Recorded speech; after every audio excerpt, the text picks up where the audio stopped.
Real estate is about freedom, choice freedom, time freedom, and money freedom, and the impact you can make with that freedom. But it doesn't come without cost. Your freedom takes work. That's why Neil Timmins brings together the tools you need to build your real estate legacy, from tips and tricks to interviews with industry titans. It's all here in one place. Real Grit. Let's get to it. What if I told you you can make 20 times the return of a single family fix and flip on your next big deal? Well, it's actually possible. It's possible inside the world of commercial real estate. Say, I'm inviting you to this free challenge. It starts August 15th. It's totally free. It's a 5-day challenge where I'm going to take you and deep dive into the world of commercial real estate, more specifically, capital multiplier properties, what that is, how we identify them. I'm going to show you how to identify them, how to evaluate them, and how to lock them up risk-free. I'm going to give you all the paperwork to do it. It's totally free. You can sign up to join us at www.20xprofitchallenge.com/real grit.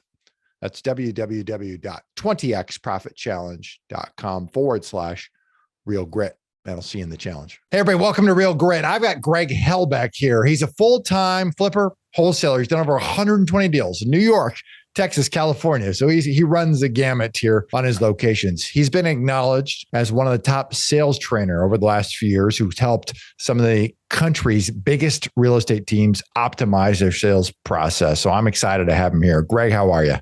Neil, I listen to your show a lot, so it's really cool to be a guest. I love what you got going on here with Real Grit. I love the show. I love the logo. I love everything you got going. So it is really going to be an honor to spend some time with you today. No, that's very kind of you. I appreciate it. You and I originally connected a few years ago in a sales training, and you made a big impact in my world. And I know you have done so in the world of a whole bunch of other investors who play at a very high level. So I'm appreciative of the work you do and spending a little time here to impact our audience. So thank you. You're welcome. Talk to me. Let's go back to the beginning. What was your first entry point into real estate?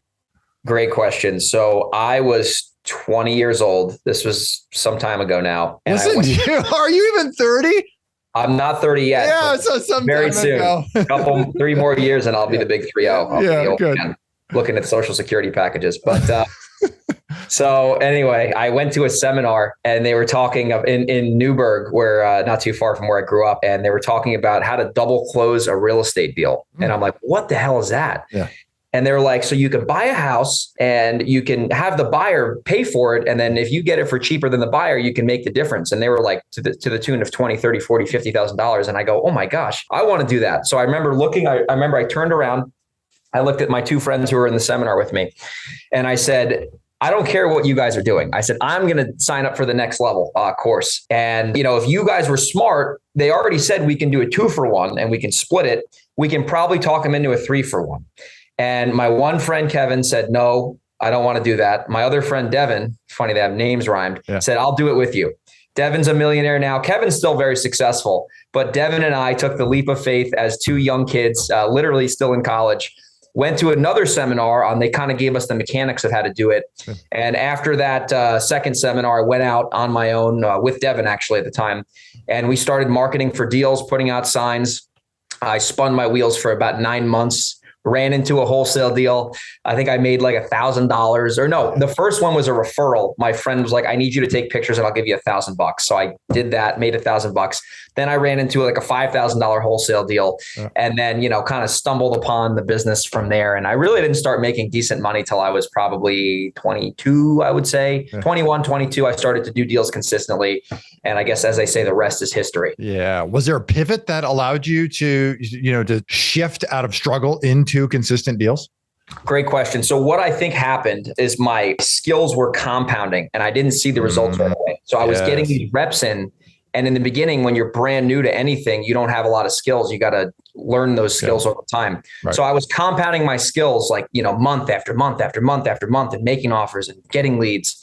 And then after some time, I started to understand the cause and effect with marketing and prospecting and lead gen. And then, after, 2 years, that momentum really kicked in and I started kind of formulaically being like, okay, if I spend this much time prospecting, it's probably going to yield me this many leads. And then I started kind of reverse engineering my business. And then at that point too, I actually started to do it virtually because I was running into in New York, which is ironically where our main business is based out of now, it was so hard to deal with attorneys. And I didn't have a lot of capital at the time. So I was running into these roadblocks. Right. And I said, well, if I can do this in an area doesn't have attorneys, because I kept coming up with an excuse like, oh, it's so hard with attorneys. I'm like, well, why don't you try it in an area with no attorneys? And if it's still just as hard, then you're a jerk. And if it's easier, then you were right.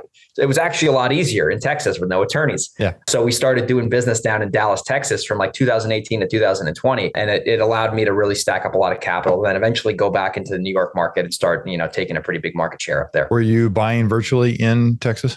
I was buying virtually, correct. So what my main model was, I was really good at the leads and I was really good at the conversion over the phone. John Martinez had a lot to contribute to that.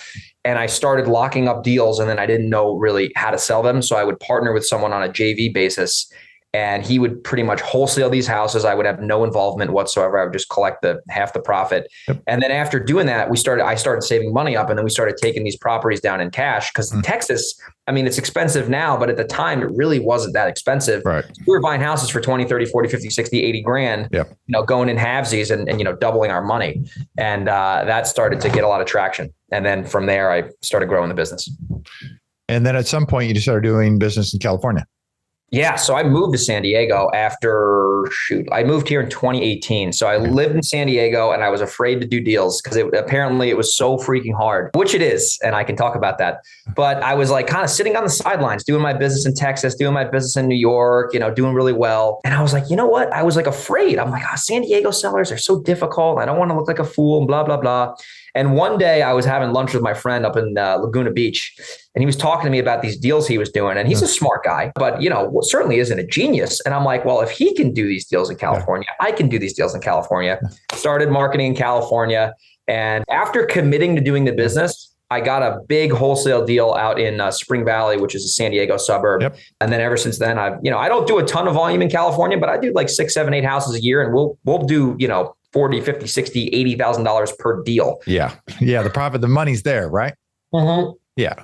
Big spreads here. It's a different kind of business model out here because it is more difficult to acquire. But, if you got a median house price of $1 million in San Diego, you could make a $50, $60, $70,000 profit. And it's really not unreasonable because it's just so expensive. Yeah. So what are you typically doing there in California? Are they wholesales?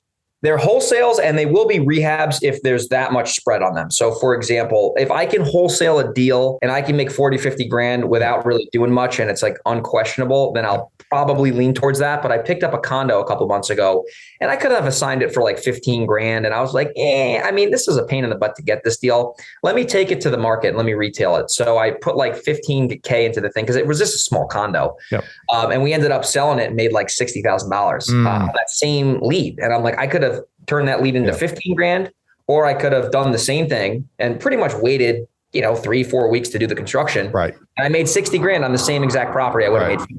So it's like, to me, it was a no-brainer. Talk to me about your ability to shift out of the wholesale into the fix and flip. And then certainly, how do you do that in multiple markets? Yeah, that's a great question. So the way that I do the fix and flip business in terms of doing it virtually, I'll cover that first, is that in every area I will rehab in, like in San Diego, for example, I live here, so I can handle a lot of the construction like oversight because I'm local. In New York, I'm born and raised there. So I know a lot of people. I'm one of the bigger investors in the area. Yep. So I have crews and contractors and people who oversee jobs for me. So in New York, the network and the fact that I'm from there really helps. We just started doing it in Delaware because my acquisitions manager actually lives in Delaware. Okay. And the way that I started to do that was, it's just like any market. You got to call around. You got to find out who has a good reputation, who can do construction the right way. So I ended up going on Thumbtack, which is an app where you can find local handymen to do jobs for you. Yeah. And I just started putting some feelers out there. I ended up interviewing a few contractors. And 2 of them were complete bozos. And the third one gave me a reasonable quote and was very professional and actually was sending me like invoices, which is like unbelievable. Unheard of. Right. Yeah. And then you can pay through like the web. And I'm like, oh my gosh, this is amazing. So hired that contractor and I think he's finishing up like literally as we're doing this podcast. He's doing the punch list items. Okay. So I found him on Thumbtack. Okay. But the key, if you're doing rehabs in another area, you need to have a boots on the ground person to be able to see those projects, like whether that's a real estate broker or if it's a team member or if you want to hire somebody on Craigslist or a Facebook group, just to check on these contractors and make sure the scopes are going through. Because if you're just kind of relying on a contractor to tell you if it's going well or not, I would probably not advise you to do that. It's always going to go well. Oh, yeah. Oh, we're on track. We're on track. We're on track. Yeah. I got 7 violations on here from the time. No, don't worry about it. It's like, no. I got it handled. Yeah. Right. No way. No. It's a disaster. Yeah. So, you got to have boots on the ground. And even if you're wholesaling, you should have boots on the ground, because if you can have someone at that property to sell that house for you, they're representing you, so they can I call it conducting traffic, and make sure that no one's going to pull any tomfoolery when buyers try to go behind your back and stuff like that. And we've been there and we know how to handle that. Yeah, exactly.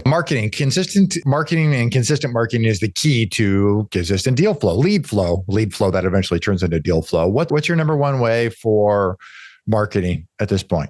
Yeah. So I really love direct mail, and there's a few reasons for that. And the first reason is that I love the fact that you can somewhat set it and forget it. So with texting and calling, which we do somewhat to this day still, it requires a lot of manual labor. It requires a lot of responding and sending these messages out and getting the dialer hooked up and getting the VAs to call. And that just requires a lot of labor. With direct mail, you need to have some capital to do that, but you can basically schedule out a campaign for months in advance.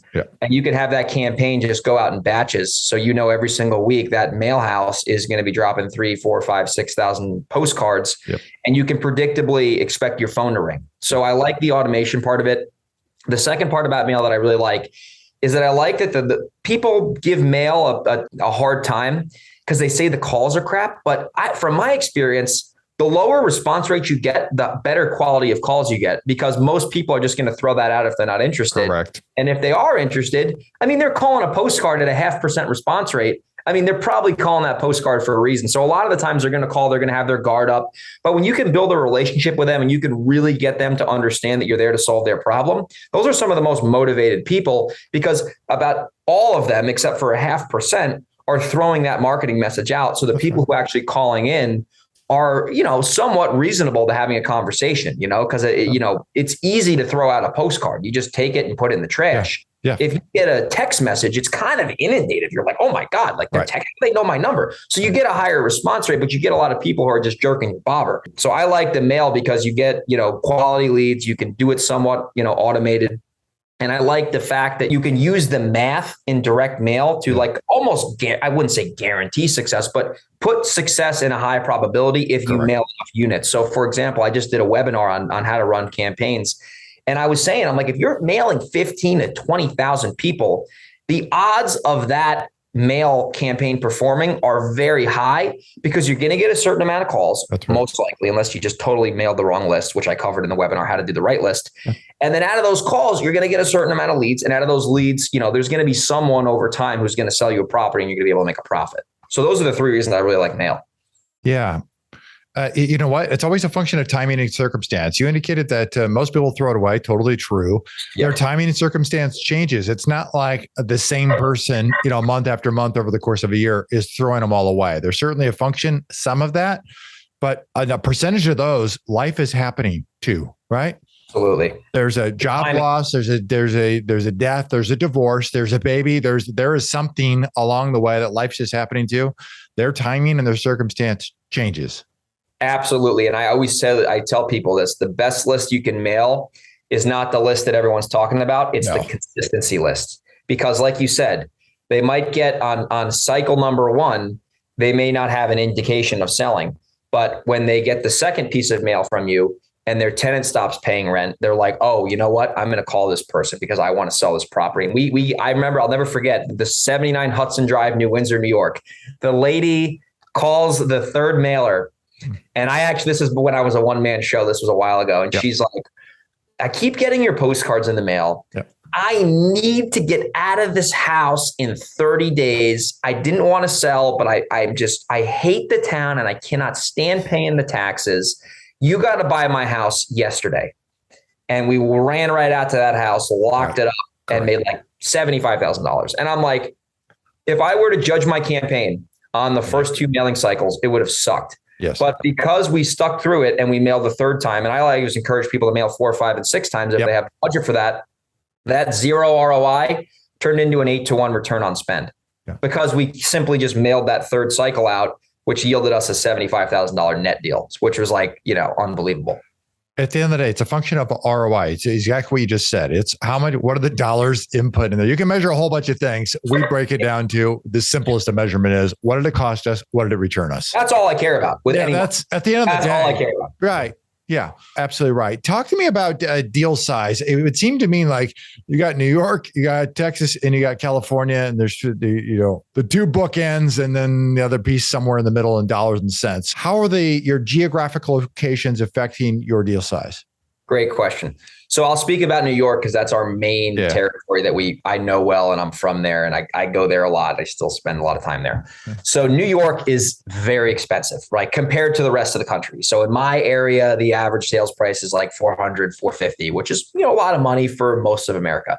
So because of that, if you're buying deals at a true discount and you're dealing with properties that are, over 400 grand, you're inevitably going to be able to make more money, especially if you're wholesaling houses or even rehabbing houses, just because the discount on the value is still pretty substantial. And there's usually a 6-figure gross spread there. So for example, our average wholesale deal in New York is around $30,000 because of the fact that those properties are going to trade at $400-500 grand when they're rehabbed and ready to go. So what we do, especially to really squeeze a lot of juice out of our wholesale deals, is number one, we got to buy it at the right number. And I have a lot of investors that send me deals. They want me to try to move them for them. And the numbers are crap. And I'm like, listen, we can try, but you're paying too much for this property. And I know that my list, even though it's a good list, they're not idiots. Like they're not going to buy a deal that, especially now with the time we're recording this where the market's changed. Correct. So number one, you got to get the property at the right number to buy. And then when you're selling, this is where I see a lot of investors screw up big time. And this even is relevant too when you're doing retail flips, is you got to price the property to a buyer, no matter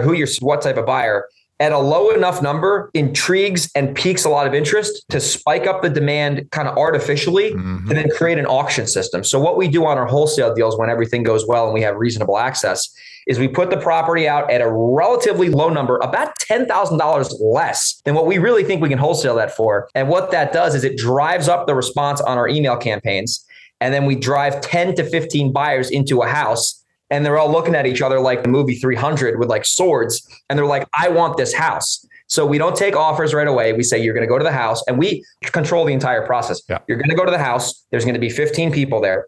You're going to be able to walk around the home, take anyone you want there with you. You're going to have an hour. And when you're done with that appointment, you're going to get out of that property and you're going to do any funny business with the seller, or else we're going to sue you for tortious interference. We can talk about that because that happens sometimes. Yep. And you're going to reach out to me because I position seat on my company, and we're going to field all the offers, or we're going to select the highest and best offer. So we lay out the rules with the buyers. 20% of them say, no way, I'm not going to go into a cattle call. And we're like, that's fine. And then, the remaining 80% are going to sharpen their pencil and they're going to come in with a great offer, right? Most of the time, if it's a good price property in a good location. So we pent the demand up and we create the scarcity, and we let them know they're competing with each other. And if they really want the property, which if it's priced right, they're going to want it. Yes. We drive up our wholesale fee. So we did this on a property last month that closed, and our goal was to make, I think, 40 grand. And we ended up doing that system I just talked about, and we ended up getting 60 grand out of that same deal. Incredible. Which great.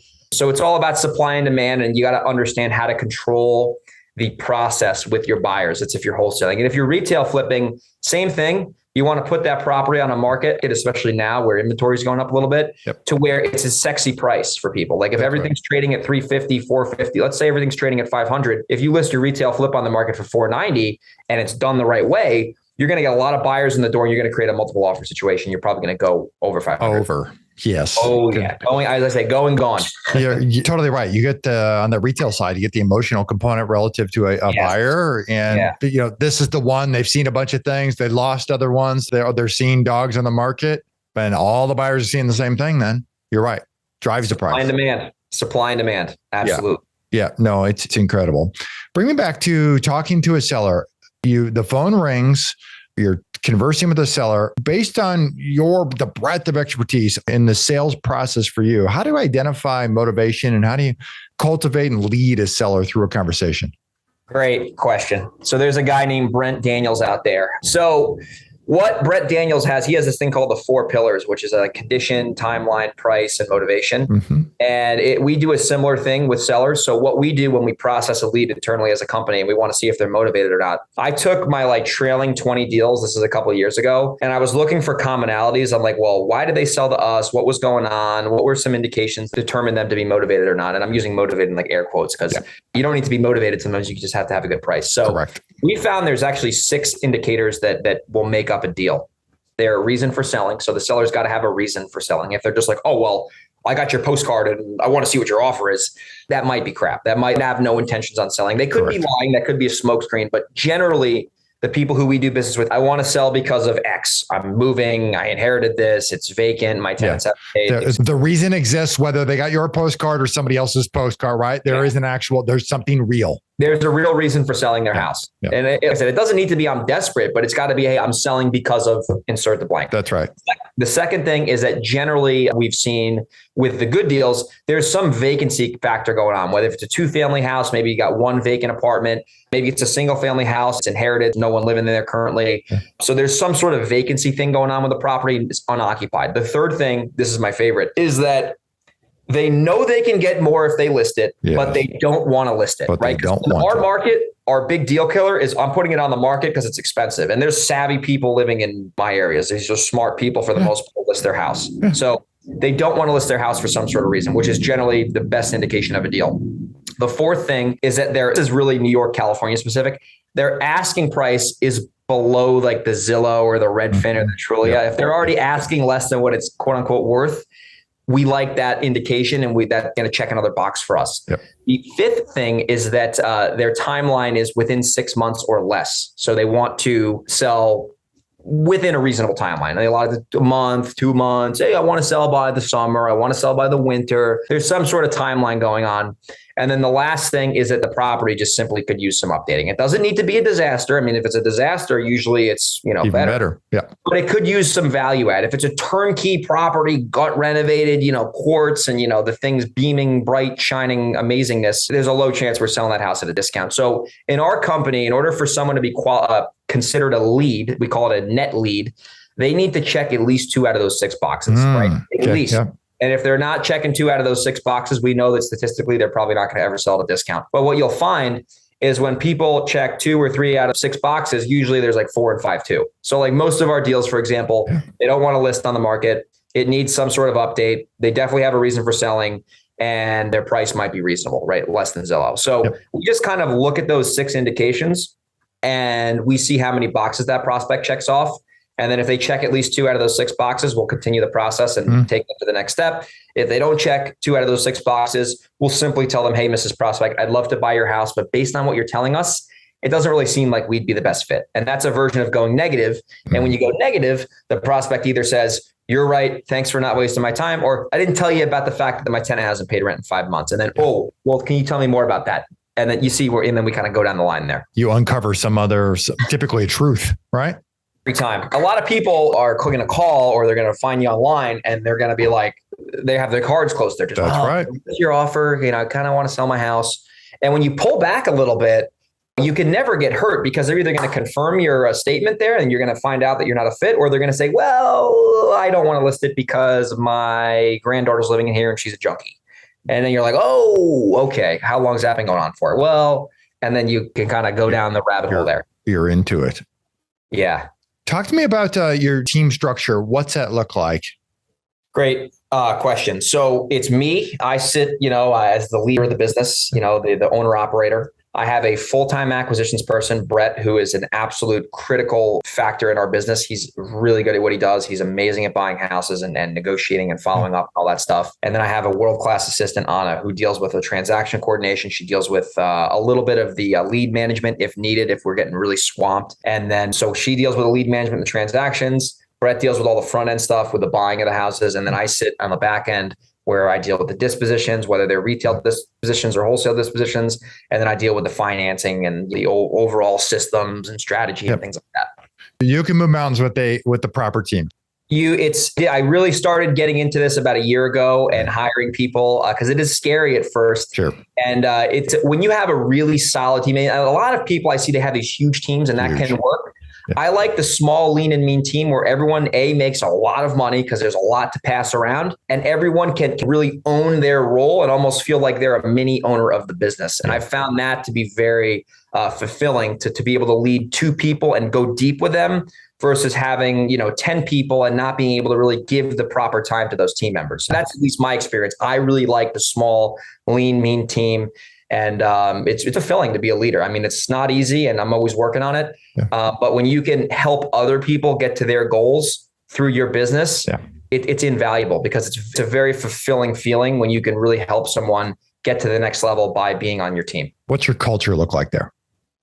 Hard work, consistency, and doing whatever it takes to win. So, which is pretty much the same thing as consistency. So everyone on my team, I don't need to tell them what to do. They already know that they need to be doing it. And I don't need to be like tapping them on the shoulder every day. Hey, did you do this? Hey, did you do that? Hey, did you do that? They're self-accountable, self-reliable people. And I brought them in, like my assistant, I actually found on Wise Hire. So she came in through an actual job ad. Yeah. And my acquisitions person is a good friend of mine from high school who was working for another investor who just wanted a different change and a different opportunity. So I found him through like a network, the network. Yeah, the network. Thinking back to before you hired anybody to begin with and where you're at now, how has your mentality changed as a leader? You have to really care about the people on your team. You have to be selfless in a way. So I'll give you I was telling Brett this, we were on a one-on-one call and I'm like, man, I really care about you guys. I genuinely care about having them succeed, right? And I really want them to win. And I know what their motivations are. And I know that I can help them get to where they want to go by providing an opportunity to be on the team. And it's never they work for me. It's never my business. It's our business. It's our team. We're on the same page. And I really care about their success. And I want to make sure that I push them in a way that's reasonable so that they can ultimately get to their goals. So you got to take like a selfless act. You got to you got to make sure that you hire the right people. You don't want to just hire people and hope they are the right ones. So like, I'm really big on like, is this opportunity? And that's the reason I was reluctant to hire people for a while, Neil, is I didn't know if I had an opportunity where I can have someone else really succeed and make real money. And I was gun shy about that for a while because I was doing really well, but I was a one-man show. I was feeding myself. Right. And it took me a couple of years to be like, can I really feed someone else? Can I provide a 6-figure opportunity for them? Yep. At the time, it was no for a while. And then after I started to realize we were running into these bottlenecks, when it was just me and Anna, it made sense to hire another team member. And it made sense to where like, if they do well, they can make 6 figures plus in our organization. And I can, number one, help them get to their goals through my business. And if I help them get to their goals, inevitably I'll get to my goals. So it's kind of like, you got to be on the same page with a lot of stuff. No, couldn't agree with you more. Is there something that you do regularly, or maybe it's over a period of a year, to improve yourself as a leader? Maybe it's just the books you're reading, what you're consuming, who you hang around with. How is it that you're doing to level up your game as a leader? Great question. So I actually invested in a leadership course called The Hero's Journey, put together by a guy named Darren Hardy, who's a popular success mentor. Yeah. He wrote a book called The Compound Effect and The Entrepreneur. So I bought into his training last year. It was actually really good timing. So I've been going through that course all year. It's a long journey, not easy. It's a lot of material. It's a bear to tackle. So I've been going through that. And at the same time, I have been mainly, besides that actual curriculum course, I've been trying my best to lead by example and showing the team that I'm not going to be sitting up there in the press box, blowing the whistle, pointing all around. I'm going to be in the trenches fighting with them. And I think when they see, I know when they see that from me, it motivates them more to be contributing even more and pushing harder and leading their own departments within our business. Because when they see me on a Saturday calling back leads when they're on vacation, which is fine, they know that number one, I got their back. And then when the week comes back, they got my back when I'm doing podcasts like this, or I'm going to Asia next month for a while or for a week, which is crazy. It's going to be, that's a 5 day. 5 day. I'm having a cup of coffee in Singapore and going back. But when I'm in America, they'll be holding the fort down for me. So, you got to be able to lead by example. Yeah. And, I heard a great quote from a guy named David Osborne. And he said, when you first start, it's I do it. When you hire a small team, it's we do it. When your organization grows a lot bigger, it's they do it. And right now I'm in the we do it stage. Yeah. I have no problem staying here for a while because it's all about learning and figuring things out and demonstrating by example. and communicating with them a lot. Like I'm a big fan of communicating with my team, and we have daily huddles every morning at 8 a.m. And, we're always going back and forth on Voxer, making sure we're on the same page. We're reviewing the leads, we're reviewing the transactions, and we have constant communication that's going on. So everyone's on the same page. You follow EOS? I don't. I read the book a few times, but I never just executed it like to the T. It's something I should look into, because I remember like when I read Traction, I was a one-man show and it made sense, but I was like, it's just me. Like, so maybe now would be a different vantage point. Well, have you read Rocket Fuel? I have read Rocket Fuel. All right. Well, that would be good. I'm wondering who you're the visionary. It almost seems like you're sitting in, I was there too, right? When you've got a smaller organization, you sit in the visionary role. I'm the integrator too. And the integrator. I mean, you just do it all, right? You're everything. Yeah, no, that's cool. Well, let's do this. I want to move on to the final segment, what I call 4-4 impact. Favorite quote: there are no traffic jams on the extra mile. Brian Tracy said that. What about that resonates most with you?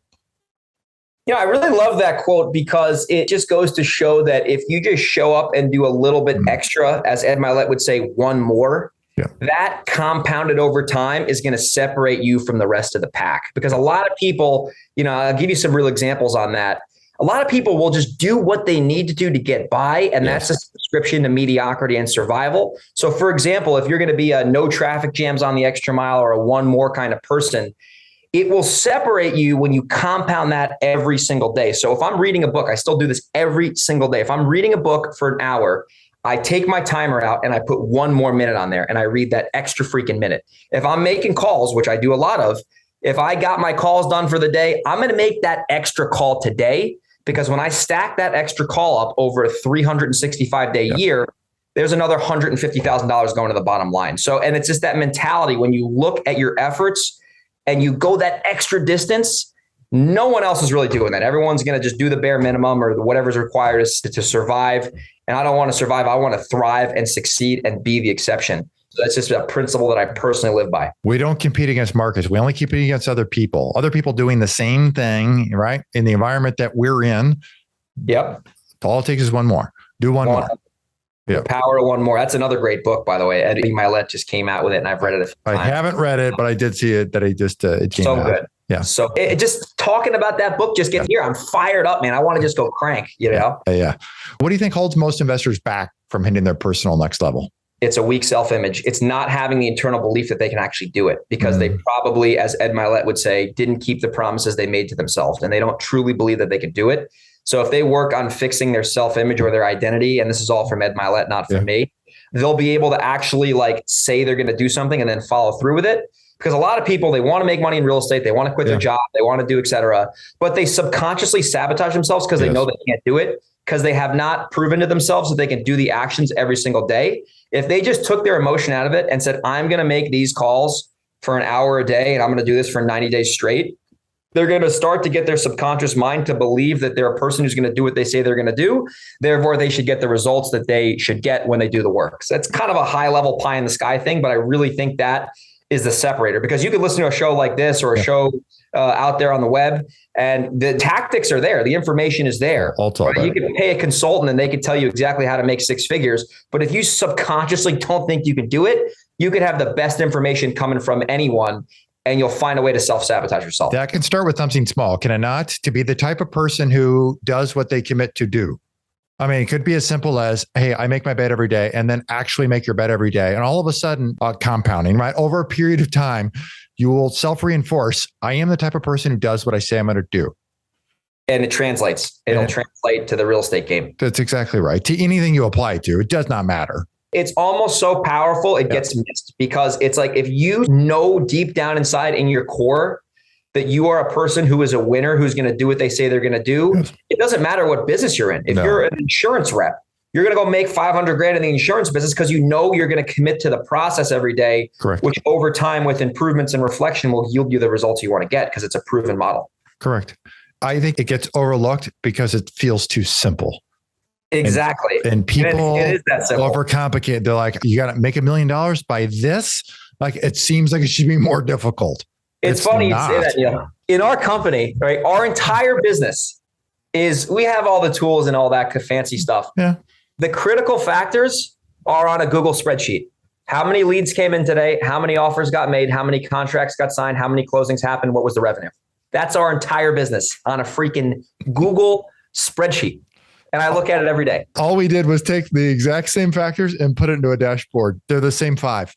That's it. The whole business, man. They're It's the literally same all 5. it is.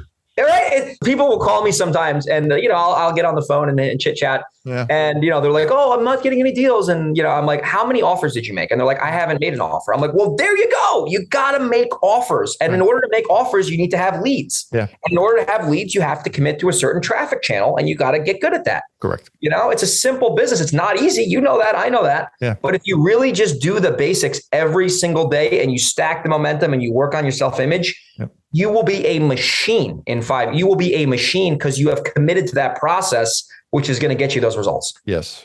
Outside of real estate, what are you most passionate about? There's a few things. I really like to travel. I live in San Diego, but I also spend a lot of time in New York. I'm actually going to Asia next month, which is going to be cool for like a week. I play golf. I've been playing a lot of pickleball recently, like an unreasonable amount of pickleball. So I like doing that. It's a way to just kind of unplug from the work grind. And I like just experiencing cool stuff with people I care about. Where are you going to in Asia? I am going to Singapore. Singapore. What's taking you there? Just for fun? I was watching a YouTube video last Sunday and I said, I want to go here. And then I looked at my calendar in September and I said, I could easily justify like, oh, I'm too busy, but I had nothing crazy planned. And I said, I'm going to Singapore. And I thought about it for about 4 days. And I said, by next Thursday, which was almost a week ago, I said, I'm going to get myself a decision. And then I was like, I'm doing it. I booked the plane ticket, booked the hotel, and Helbeck is going to Singapore. Are you going with anybody or you're just going to my lonesome? Yeah. Dude, I'm staying at the hotel where there's the big infinity pool on top, overlooking it like in the Hangover. Yeah. It's actually not that expensive. I know where you're talking. Yeah. I recall the movie. Yes. Yes. Staying there. I'm excited. Dude. Why? I can't wait to see the pictures. I'm excited to show them to you. What's your favorite way to make an impact in the community? Right now, I guess in the real estate community, it's putting out my social media content and my podcast show because I've learned a lot over the years. I still got a lot to learn. I feel like if I can communicate my lessons to the audience that watches my stuff, it is a way to contribute. And, when I get those messages once in a while from people saying, oh, I watched your video and I did a deal and it was amazing. Like that feels better than money. When you can seriously find a way to impact people and share what there's really no price tag you can put on it. No, I agree with that. So for people who want to find it, they want to connect, they want to connect on the social media, where can they do it? How can they do it? Yeah. The best way to do it is Instagram. So they follow me at Grego, Grego, like the letter _37. I put out daily social media content. We got a great calendar of stuff we put out there, and that's the best way to get in touch with me. That's awesome. I'll make sure we get that link added to the show notes below. Now we've just launched the Real Grit Vault. It's a collection of resources available to all of our listeners here. We just launched this for all those listening. You can get it at www.realgrit.com/vault. Greg, what's your contribution to our vault? I would love to give your vault my 6-step checklist. I believe I emailed it to you or put it in the link. So it's basically a template, a visual of what I talked about 20 minutes ago with how to really find out who's motivated and who's not motivated. So I'd love the listeners to take advantage of that, and it'll help their conversations be more productive. That's a wonderful contribution. I thank you. And for everybody out there, www.realgrit.com/vault, totally free. And you can get that resource there. Greg, I appreciate you taking the time and to connect up here. You've got an amazing story, tremendous passion for this industry. And like you said, I mean, you really do put out some high quality content, and you delivered today. There's a lot of gold nuggets in today's show, what somebody can take and put into immediate action. And, it starts with the mindset, and then all the tactical stuff actually is really pretty darn simple. Absolutely. Well, Neil, you're a great interviewer. Don't tell anyone on my podcast team, but I'd rather be a guest than a host. Keep that secret. But you did a great job, and it was just awesome to be on this show and be able to serve your audience. So thank you so much for having me. That's kind of you. I appreciate that. Hey, for everybody here, Real Grit, I'm Neil Timmins, reminded that real estate requires real grit. See you next time. What if I told you can make 20 times the return of a single family fix and flip on your next big deal? Well, it's actually possible. It's possible inside the world of commercial real estate. Say, I'm inviting you to this free challenge. It starts August 15th. It's totally free. It's a 5-day challenge where I'm going to take you and deep dive into the world of commercial real estate, more specifically, capital multiplier properties, what that is, how we identify them. I'm going to show you how to identify them, how to evaluate them, and how to lock them up risk-free. I'm going to give you all the paperwork to do it. It's totally free. You can sign up to join us at www.20xprofitchallenge.com/real grit. That's www.20xprofitchallenge.com/real grit. And I'll see you in the challenge. If you like our content and want more, you can access it at realgritpodcast.com. You hear it guest after guest. Instinctively, you already know it. But let me call it out. The most expensive action is inaction. The real estate market is full of opportunities. You just need to uncover them. You can build a business that lasts for years, makes monumental impact in the lives of those that you love. It's not just about business, but about the freedom you get because of it. Have you ever heard the saying, if you want to go fast, go alone. If you want to go far, go together. I believe that partnering is essential. In fact, I partner with hardworking investors all the time. The point is that you can get a lot further with the right partner. Let me say it again, the right partner. If you've ever thought about partnering with anyone, or if you have a partner now, I encourage you to download my free Partner and Profit Guide, which includes the top 5 must-answer questions to evaluate a profitable partnership. You can find it at www.legacyimpactpartners.com. I'll see you in the next episode.